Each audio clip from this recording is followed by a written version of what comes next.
Hey guys, this is Eric Weingarten with Weingarten Racing. It's Saturday, so it's an update video day. So there's lots of little things. There's not one topic for this entire video, regardless of what the thumbnail says. Start off, thanks for everybody that commented on my last video. I'm glad to know there's more people that are like-minded like myself out there. Thank you so much. And also the videos, some of the other comments are like, you're the problem. But it was great. So thank you for all those that did that and commented. I appreciate that. But anyway, let me get to today's stuff. This is cool. We'll start with this. So this is an AFR 227 head. Now this is the race port version, but this part number is 1067. So this is the bigger chamber version of this AFR 227 head. So I ordered this for a customer. For the record, this is the first time I've ever done this, but AFR will put on the stall exhaust pattern. That's what these extra bolt holes are.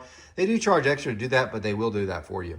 So that's a nice add-on. But anyway, this is, as you can tell, part number 1067. These are up on the flow bench because every set of heads you buy from me, I will flow them. So you at least get an actual flow sheet from the heads you bought. You'll get that. But here's what makes this interesting. So, as you know, AFR has two versions of the 227. They have a race version, and then they have the competition port version. Probably a year or so ago, AFR sent me the competition port of the 227 to use on my dyno mule, and I dyno tested that. That part number was 1121. This one's a 75cc chamber, so some of the flow numbers obviously gets changed because of the bigger chambers versus smaller chamber. So 1121 is a competition, and it's also 65cc chamber. But as I'm showing you this, I want you to understand this. I float it two ways. So usually on stock heads or any head that's just mass produced, I'll use my these flow guides. And you can tell there's a little bit of clay around it because if you notice, almost everybody has a little bit of radius in the corners. So you put some clay, and sometimes you would think that they'd be uniformly like certain widths. No. So sometimes some clay gets used in here just to kind of fill in the gap to make it more uniform. But I float it both ways with that and then like this, just regular modeling clay as I would do. This is how I flow my Dragon Slayers because I don't have a plate for that now, although I should, but I don't. But anyway, so I use this method to do my Dragon Slayers. And by the way, just to give you an idea, that's it. So I use the same one, molded the same way each time. Anyway, on the AFR, I thought I'd try it both ways. It actually flows worse like this. So this actually has more radius and it flows worse than that. And I tried because I want to confirm the flow numbers. But that's not really what I wanted to show you because AFR did make a change and I have to show you this. So let me take it off the bench so I can show you what they changed. Here we have the head off the machine. As a note, this is completely stock, so I didn't alter it. I'll warn you, on some jet boat classes, these are illegal. And you might say, what do you mean? You see the distance between the bottom of the deck to the top of to the bottom of the intake port? Certain classes only allow a certain distance from here to here. Otherwise, you're considered a raised runner head. I can tell you right now, that's going to be illegal, at least in some of the jet boat classes because of that distance. Because my Dragon Slayers are much shorter and they just barely come in legal, and this is way up. This should enhance flow, but we'll show you the flow numbers in just a second. But that's not what's changed. This is what changed. So typically, the difference between a race port and a competition port with an AFR product is something called the step over. So if you notice, there's lines, which you clearly see. This is done by the CNC machine. What it is there's a ball, and it's got these flutes on it, and it turns and it cuts. And a step over is, it will make a cut just like this, and then it will step over. And the distance between each step over, it varies. So on the race port, they have a larger step over. So it will cut, and then we'll step over, I don't know, this looks like 60. Cut and move over 60 thousandths, cut another cut. Move over 60 thousandths, do another cut. Do another 60, and so on and so forth. And that's how we'll do it. The problem with doing it that way is you miss some of the details because between the 60 thousandths, there can be some finer details in the model of the port, and also you're left with these pretty dramatic ridges that are left there with the machining. The advantage of it from the cylinder head standpoint, from the person machining, is it cuts way faster because you're making less total passes to cut the whole entire port. Hence why the race port is cheaper than the competition. And the competition port, now I'm not exactly sure what their step over is, but it could be like 40 thousandths. It's definitely less than what this is. So because it takes longer to make each cut, they charge more, and that's why the competition heads cost more. That's how it has typically been. So the competition port is a finer finish, except for certain heads on AFR. This was one of them. So before, whenever you ordered the race port, not only was the step over different, like what I just showed you, like pretty rough like this, the other thing that was different was the actual design. And you could tell it with this. You see this wing, you're like, well, all AFR heads have that. No, they didn't. If you got the race port 227, that wing did not go this direction. It went straight. So it was a totally different design. If you wanted that wing like this, that was the competition port. This is a race port. So what they've done is they changed it. You went from having a straight port wing to this one, which looks exactly like the competition one. That has changed. And I know this because I ported one for a customer, a race port version, and I actually like that the wing came this way because I do think this is kind of an air manipulation device. Kind of jacks up your flow numbers, makes them look better sometimes. I don't know that it actually does anything for power production. Eventually I'll get to test that. I'll just do the wing this way versus straight. But anyway, the old race port, straight wing. What's the difference in flow? Let me show you. So this is the old design. I'm just going to show you the intake because really that's all we're really talking about. You can see it there. We're looking at 400, it went 251. 600, it went 307. And then it's kind of where it peaks out and falls off. That was the old design. So now let me show you what this actual head flows. Now, I will say this is a 75cc chamber, so typically bigger chambers flow more because it unshrouds the valve. But let's actually see what a difference in flow it actually is. Here's what this actual head flows. Now, remember, the larger chamber can help. But if you look, the 400 is 251, so they're virtually identical to what the old design was. But if we go to 600, it's 312. Remember, the old design was 306. So that's 6 CFM better. And then that's where it peaks about 317. So not bad. Now you might say, well, how's this compared to the competition one, that one you had? Unfortunately, I could not find it really quick because I'm trying to get stuff done. But I do remember the old one flowed 322. But it might have flowed a little bit better there at 400. So it is, the finer finish obviously does flow better than this. But, and I don't know how that compares to what AFR claims. I don't know. So, but anyway, point being is, if you order the race port now, it is better than what it was before as far as the flow numbers. I have not done back-to-back testing to see, well, old design versus new design. And maybe they only put this wing in the 75cc chamber, but, because honestly, most people order the 65cc version, not this bigger chamber. But I wouldn't think they would do that, because the only thing they would change would be just the chamber program whenever they port the heads. But I thought I'd show you that because it's kind of interesting, because it used to be, it was a totally different design for the race port, and not just step over, different design. And now it's the same design, just different step over. I should point this out. That's how if you ordered the AFR 220, which is a standard valve spacing head, not this 4060, that's how it has always been the same port versus race port versus competition. It was really the 227 was different. Anyway, let's go on to other stuff. Speaking of changes that AFR has done, I want to show you this. So this is an AFR 325. I'm getting ready to port this for a customer. It's in line, sir. I'm working my way. This is not AFR's valve job. I've redone the valve job because, of course, I've got to do some modifications. So I always put my own valve job on it. So it doesn't look like that from AFR. That's not even the part I want to say that's changed. So forget the chamber, the intake port, and all that. That's not the part that's different, because watch this. Look through here. This is your old casting. AFR's changed this. So this casting that they have, you notice outside here, this casting is the older design that they had. And I shouldn't say older. This is still called the V2. So I think it's on, yeah, right there. V2, 325 version 2.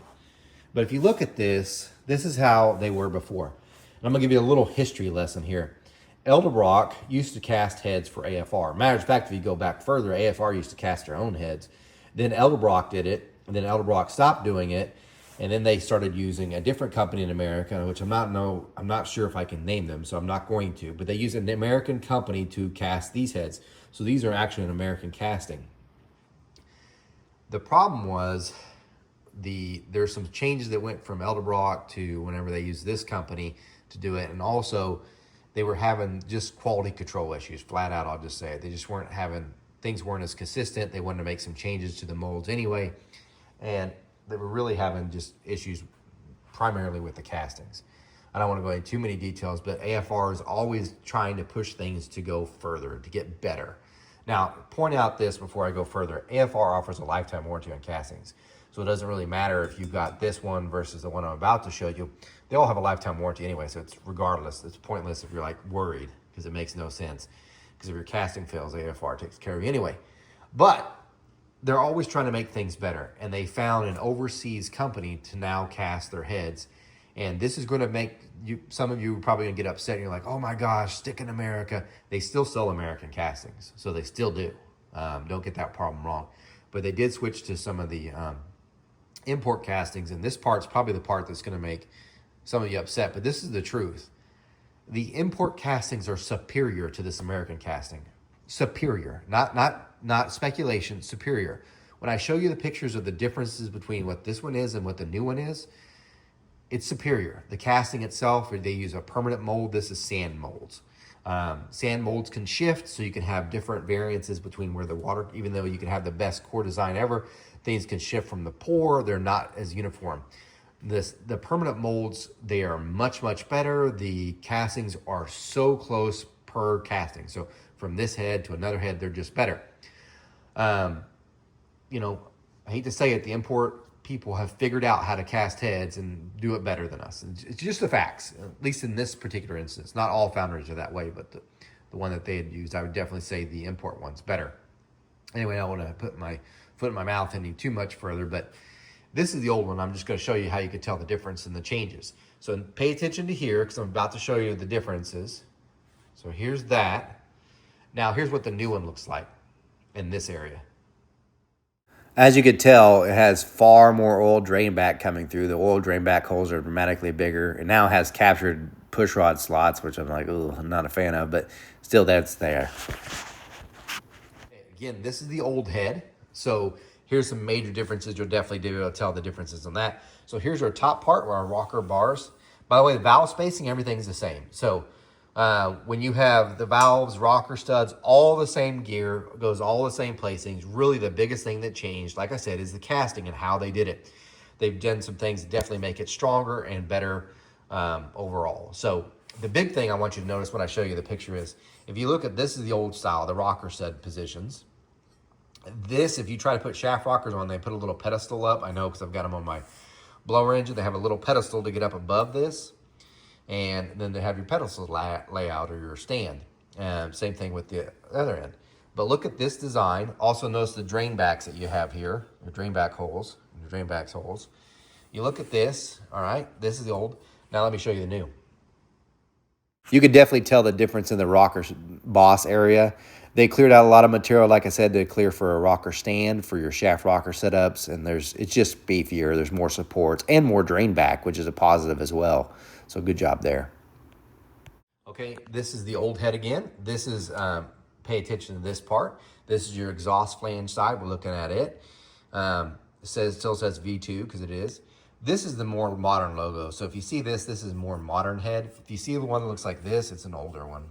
So if both your logos look kind of rough like this and not like this, then you've got a much older head. This is, by the way, this one was only purchased in, either May or April maybe. So yeah, I'm behind on port work.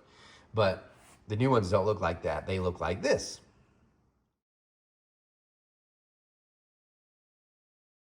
And finally to the end. So this is your old logo that you had on here. Notice this AFR looks great. This is Greg Smith. Yeah, this is your head, Greg. I'm going to eventually get to it. It says V2 325. Now the one I'm showing is a 315 full CNC ported, but whatever. Notice the difference though when I show you this end, because this looks great. The new one looks really better.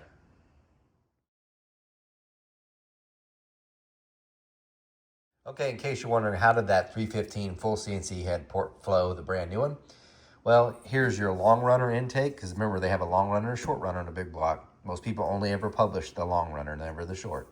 This is actually on a 4310 bore too, so this is a smaller bore. It flowed 294 almost at 400 on the long runner and 278 on the short runner, so pretty good. 600 it was 344, 345 and call it at long runner, 333 on the short runner.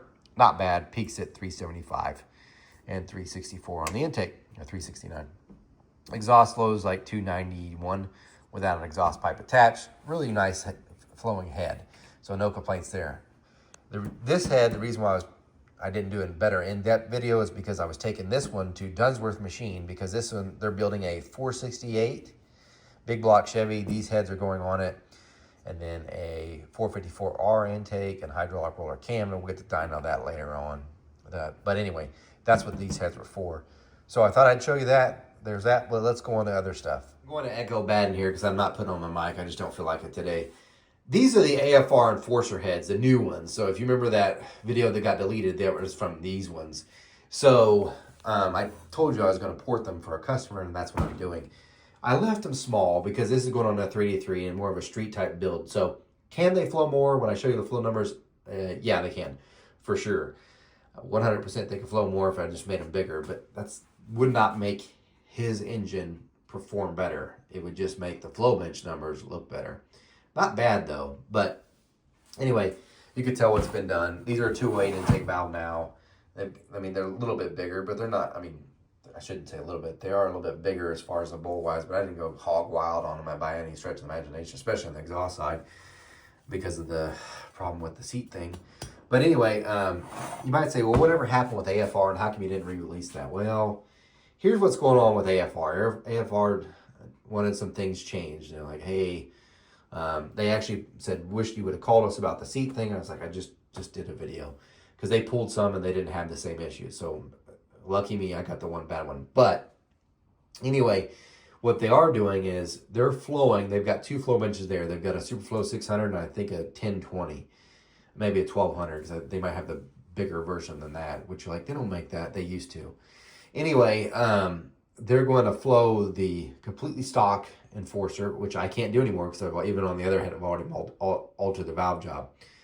But they're going to flow it completely stock with their own fixture, guide plate that I kind of showed you just a little bit earlier in the video. And they're going to flow their AFR Enforcer, their old one and their new one on both benches. They're going to send it to me. I'm going to float on both my benches, and then we can do a comparison and add that to the video as well. Looking forward to that. But that's what's going on with that. Let me show you the thing that you'll be shocked on this, but let me show you just how much this really makes a difference. And it seems weird, but there's one thing, and it's a small thing, that makes 20 CFM difference. So let me show you this. The difference between these 2 intake valves is more than 20 CFM. So these are not AFR valves, although they came from the same manufacturer that makes the valves for AFR. These are an 8mm stem. They're a 208 intake valve. This is how it comes. So this isn't exactly an AFR valve because the back cut's a little bit different from what they use, but not that much different. If you tell you got your 45, then you got a little bit of a back cut right here, right? That's one. But I was like, man, because I'm floating on a 430 board because this is going on a 383. And I was like, I think we could do better. So what I did is this. Notice the difference?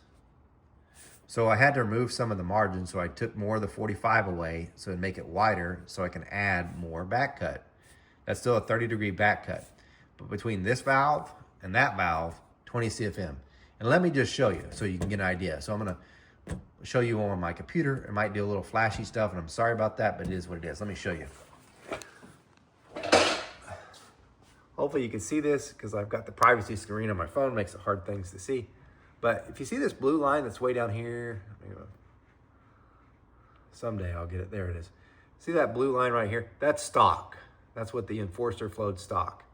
These 2 up here are from me porting it, but the difference is, see that peak right up there? That's one valve, and that's the other valve. But check out here. See how there's big old lope over here? That's from one valve, and that's the other valves. Because you remember it comes stock with a 205 valve. These are 208s. You're like, wow, that's a huge, huge difference right there. Well, let's show you. Let me just pull up the report here. Make a report. There we go. Now, hopefully you could see it. So if we look, cylinder 2 is the ported one with that very little back cut. If I look at the 400 number, that's 239. So but stock, it went 236. So it's only up 3 CFM from that. And that's a bigger valve and stuff. But if you look at 500, we went from a 258 to a 276. So a huge jump, right? And then look at 600. We went from a 252 to 294. Remember, I didn't make this port big. This is still on a 430 bore. But I was like, man, I really would like to have more of the low lift flow, you know? Because this is a hydraulic roller. I think it's probably going to be like 600 or less lift. I like to have a bit more. So that other valve got me cylinder 3. And now we look at it, at 400, it's 248. That's considerably more than stock. It's considerably more than what it was with the other valve. And at 500, I went from a 276 to a 278, so it's way better there. But then look at 600. At 600, we have a 294 before with that lesser back cut to 273. So it kind of hurts it there. But if you follow the rest of the flow numbers down, they're pretty close to the same. 275 versus 278, 287 versus 288, 289 versus 290, 288.2 or 288.2. So really the lower lift gets changed from that. So if you want to guess which one I'm going to use, that one. It's so much better on the overall averages. Even though peak, that's 294 and this is a 273 at the same point. So that's 21 CFM difference. But if you look at the lower lift, like a 14, this is like 15 CFM better than that. So you can see why I'm going to use that. Peak flows, total peak at 900 lift, this one goes 290. That one's doing 289. But at 600, this one is better. Interesting enough, thought I'd show you that. On to the next thing. I went to Dunsworth on Wednesday. The idea was to get the 540 big block Chevy Dynamule back together. I put the ProMax heads on with the smaller chamber and whatnot. I did not have the right push rods. Yes, I've run those heads on there before, but I cannot find the push rods to save my life, so I have to order new ones. I'm just having Gary finish off the engine and we can dyno it. Because right now the heads are bolted on, the intake's on. Really the only things left is put the push rods, rockers on, set the valves, and fire it up. And then we can test the different intake manifolds, like that Hulk for the 9.8 big block and the Sniper intake as well. Also the 2896. While there, I had this one's been sitting for a while. This is a 383 small block Chevy, and this is another future dyno mule, and I'm going to show you the heads that are going on in a second too. This is always going to be hydraulic roller, always based more on street. So to give you a little background on this, a actual viewer said, man, I've got this Metting 383 short block. Would you want to use it? And I was like, yeah. And he's like, I'm probably never going to use it. Just use it, whatever else, just test away. And he had some double humps for me to try on as well. So let me tell you a little bit about this. Obviously, these are hypertetic pistons. They look cast, but they're hypertetic because technically that's cast. But this is a 4.0015 bore from Smetting. It has a 3.8 stroke. It actually has a forged crank and a 5140 forged rods. But these are just hypertetic pistons. And then we do have the big fat ring pack. Here's something that we had to change. When it came in the crate, it must have been it got water in it somehow, and there was heavily water spots on the deck, like hard rust, like would not have sealed. And in some of the cylinders too, and you can tell there's a little bit left even after hitting with the hone. By the way, this cylinder hone here looks better than the one I paid someone a lot of money to do on a Rottler machine. No, if you know what I mean. If you know the channel, you know the channel. But anyway, what I had Dunsworth do is like, man, I can't run it that way. Could you just tear it down for me and then go ahead and hone those cylinders? But the other thing was, I was like, can you get these close to zero deck? So at least get our compression up, which this is weird. So because the short block was already assembled, they measured the piston to the deck on both sides. They did it smart. And it took 15 off that side and 10 off that side to get it 5,000 in the hole. You can see some more of the rust that's kind of in the cylinders, what's left. There's no sense in over-honing it just to get to there. It'll work fine for what we're doing. But anyway, so what's happening with this? Well, I've got a bunch of parts down there. The biggest thing I really want to try is that's Comp Cam's Evolution lifters. Because if you guys know anything about the hydraulic roller lifter life, whether it be LS, Ford, whatever, Morel makes them. They're loud. I wouldn't do them. Morel lifters for hydraulic roller aren't worth anything to me. Just don't use those. I've been burned too many times. The solid rollers that they have, perfectly okay, no problems at all. Hydraulic issues. So Gatormans were good, but the problem is having a hard time getting them. So what primarily everybody uses is Johnson. And if you know anything about the Johnson lifters, they're amazing. No problems whatsoever, but they're also ungodly expensive. So I was hoping for the Comp Cams to be like a cheaper solution for that. The older lifters that they had, they were okay, but they weren't nice. But these ones, hopefully they will be quiet and do what they're supposed to. So Daniel Powell, this is so great for him. So huge thanks to Daniel Powell. What I asked him, I said, what's your most popular LS3 camshaft that you sell? Because obviously they're a hydraulic roller. And he says, India, he tells me, I said, are you able to make that same profile, same durations, everything in a small block Chevy? And he said, I can do that. And then he went out of his way to design it and then grind it. And that's what's going to get tested in here. So his most popular LS3 grind is going on this 383 because an LS3 is like 370 something cubic inches. This is obviously a little bit bigger, but close enough. So we're going to test that and we're going to see how this does with the same type of profile that's used for an LS with stock Chevy heads and see what that does. And obviously we're going to change heads a bunch of times and stuff. This block is, by the way, is aftermarket. This is a Chinese aftermarket block. I'm not even afraid to admit it. That's what Smeding puts in some of their stuff. I had no problems with this at all because these are blind head bolts. Thank you. I don't have to worry about water. And for what we're doing, if this thing makes 600 ever, I'll be shocked. I'd actually be more terrified by the pistons. But anyway, it'll work perfect for what we're doing for this true type of street deal, right? So I look forward to testing that and to find all that stuff out because I really want to see how close with a modern camshaft, what LS has run, how close could this small block Chevys actually have gotten with their stock heads. So speaking of stock heads, let me show you. These are the heads I am going to use.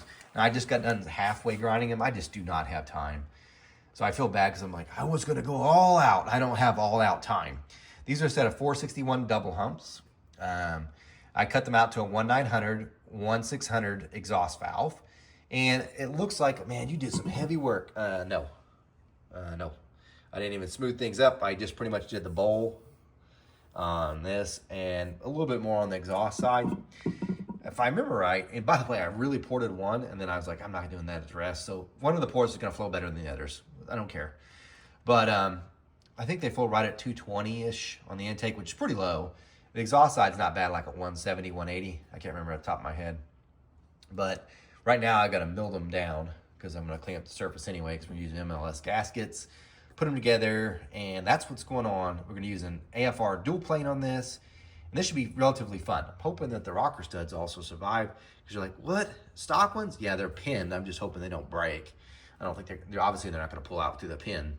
But then I've got a set of of course, these are the next ones. The 292 turbo heads, which those would be great. Don't have time to mess with them. There's some 492s underneath there as well. So there's quite a bit of testing still to do on that 33. That should be fun. Probably one of the more entertaining ones. I'll probably get more views than that than even the cam challenge stuff just because this brings back nostalgia and it's kind of fun. It's more street oriented. But on to the next stuff. May not sound exciting, but these heads right here are the ones that are going to be given away to the random drawing for the people that donated to the Small Block Chevy Cam Challenge. If you still want to do that, I'm putting a link in the description for this video where you can donate. You don't have to donate to enter. The rules are on that same link. So you click on that link and you'll see the rules to enter without doing a donation. But this week I'm going to have Jamie. He's one of the guys that helps me here in the shop. He's been a huge help, although he got really busy this week, so I haven't had him. He's going to assemble these heads, and then they're ready to go. They flow pretty good. They're 322 CFM. Matter of fact, these are 232 cc ports. They outflow those AFR heads you just saw, and just about everywhere. And I do mean everywhere. 210 valve on these ones, and 1600 on an exhaust valve. And that 322, that's on a 430 bore. So they do a slightly better, like 325 on a 4155 bore. You get both flow sheets. These are really, really good. Because I've been playing around, because the interesting part is that port, that 232cc one, is the same one that's over here on this one. Except for this one has a 2125 valve with a 45 seat. And that one's, it flows a lot better. But still amazing. Anyway, I want to show you that. On to the next. If you watched one of my videos earlier this week, I said you have an opportunity to get a deal on a set of my heads that I've used for R&D. So it might be a 9-month wait. 2 people so far have taken advantage of the situation. So the one for the 40-60 spacing that has the captured head bolt hole like that one's gone. And also the same one that Old Man's Garage uses, which is essentially this version but takes shaft rocker, that one's gone. There's still several available. This is one of them. So this one is a standard casting. So if you ordered a Dragon Slayer, it looked exactly like this. And then I have my port program ran through it, and then I've still got a valve job and do a bunch of other stuff to it. But you still have a chance to get this one These ones are $3,800 assembled. But again, they're R&D. You won't get them back for at least 9 months after the testing's done. There's two of these. You have one with the stock casting, this one. And then I've got another one that's just like this, except for I'm not using the stock Dragon Slayer. I use my custom one that I do, where I don't have them do CNC bulb lengths. I don't have a weird transition like this. They technically flow a little bit better than these. But anyway, I want to see how much actual power it makes. Those are still available. There's a link in the description to my online store. That's where you can purchase those R&D heads. Remember, you pay half down, so it's $3,800 total. But you pay half down, then the other half whenever they're done, which could be up to 9 months later after testing. So I'll put a link in the description. You can see which ones are still available for you to purchase if you're interested, because I still have the humongous big pinch one. So it's a standard valve spacing one like this, but a moved over pinch dramatically. Same with the 4060 version of that one, and there's a different 4060 which has it opened up at the head bolt hole. And also the Track 1 castings, which have the lower exhaust port height. So there's a bunch of things, the reason for testing this. The Track 1's exhaust port's lower, so we'll see if the exhaust port height actually does anything for power, because it'll have the same intake port as this one. Then we can see if opening up this head bolt hole has any difference in power. That's part of the difference. What does the push rod pinch have a difference for power when all the ports are designed the same? Anyway, if you're interested, link in the description, do what you can. All right, off to the last thing. That pretty much wraps up the video, but I do want to talk about a little bit about that one video I had where I was random rant. People are like, oh my gosh, you got to just deal with stuff. Thank you again, because the vast majority of people are like, yes, finally someone else that agrees the same. And I was like, yes, finally someone else. However, one of the comments that got said a lot is, why are you eating McDonald's? Why are you eating McDonald's? It's a horrible food. Why are you eating McDonald's? I keep hearing that a lot. Anytime anybody's ever told me that, and don't take offense to this, although everybody takes offense to anything anyway, it doesn't really matter. But anytime anybody's ever said, why are you eating at McDonald's? You must have had a very blessed childhood, is the best way I could put it. Because for us, for me, if we ever went out to eat, it was a treat. A treat. So to me, any restaurant, fast food, doesn't matter where, that I eat at now, because I never, I could count on both hands the amount of times we actually got fast food. I'm not dead serious. In my entire childhood, if we ever went there, it was truly like once in a year, once in 3 years, it was a treat. So to go to McDonald's now as an adult, because I could go there because I can afford it, every food there to me is a treat. Although I'll tell you this, I don't go there for lunch. So their burgers and stuff just aren't good. I don't have a problem saying that. But breakfast, if you mess up a breakfast burrito, you're a complete moron, or your Brahms. Because why did you put red peppers, big fat ones, through the entire breakfast burrito? But anyway, breakfast burritos aren't that hard to mess up. I mean, to make right. So why do I go there? One, it's a treat. It's always been a treat, because I never had, usually when people say that, sorry, you think you got to eat a lot when you were a kid. So you could say, like, I know I like this place better than this place. We never had that option. It was like, oh, whatever the place is, it's a treat. So, matter of fact, I'll even tell you, Taco Bell, like, people knock it all the time. I had Taco Bell one time my entire childhood before high school, where I could go and get it my own. One. So, like, people knock that. I'm like, I never had Mexican like that.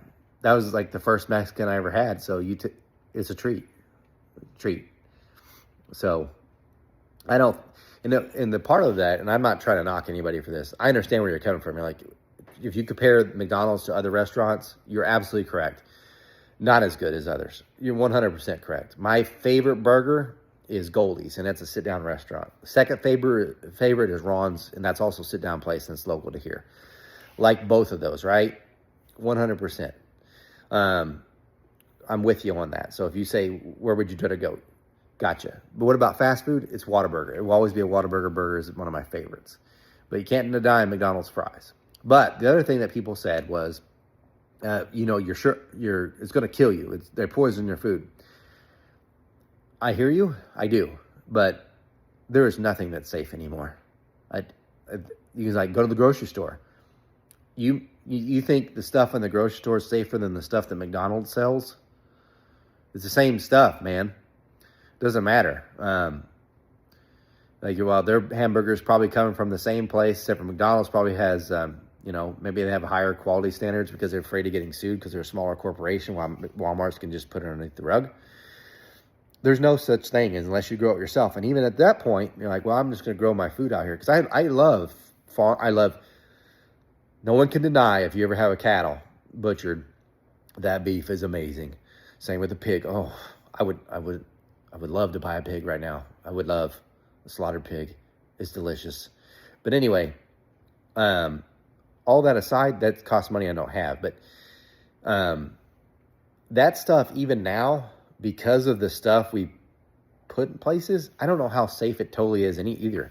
Because if you look at the grain and stuff that they feed cows, and even like, we've got a power plant that's literally like right over there. And I'm not saying that they're heavily polluters, but you can't say anything that's put on this ground and all the stuff we put on now and all the runoff and pollution and stuff. Somehow these cattle and the crops we grow even on our own land, is all that safe anymore? I don't think there's anything left that's truly like, oh, this is great for you. Unless you lived in some far away places from oil wells and everything else. And I'm not trying to be one of the environmentalists. I'm just saying the amount of food that we consume that's actually not trying to kill us is becoming smaller and smaller and smaller. So McDonald's, I agree with you, it's probably reducing your life. But so is the stuff at Walmart that they, you know,